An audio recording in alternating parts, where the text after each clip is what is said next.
మునుపు నేనేదో ఫ్రస్ట్రేషన్ లో మాట్లాడుతున్నాను. ఫ్రస్ట్రేషన్ లో కాదు, మైనప్పల్లి అనేటోడు పుట్టినప్పుడు ఎట్లుండో సత్యవరకు అదే విధంగా ఉంటాడని చెప్పి కూడా ఈ సందర్భంగా తెలియజేస్తా ఉన్నా.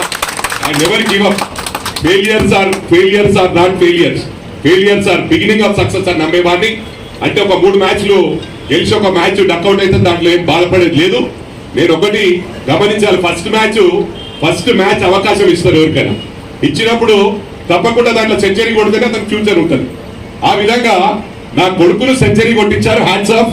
మరి మెదక్ ప్రజలు ఎప్పుడు కూడా నా గుండెల్లో పెట్టుకున్నారు. మల్కాజ్గిరి ప్రజలు కూడా నన్ను బ్రహ్మాండంగా రిసీవ్ చేసుకున్నారు. మొన్న ఏంటంటే మనిషికి ఒకటి ఏముంటుందంటే, మనిషి ఆశాజీవి. ఆశ కనేది అంత ఉండదు. అంటే ఈరోజు బైక్ ఉంటే కార్ కావాలనుకుంటారు, కార్ అనుకున్న వాళ్ళు పెద్ద అంటే రోల్స్ రాయిస్ కావాలనుకుంటారు, తర్వాత హెలికాప్టర్ కావాలనుకుంటారు. అంటే మంచి ఆశాజీవి. ఆ విధంగా మైనంపల్లి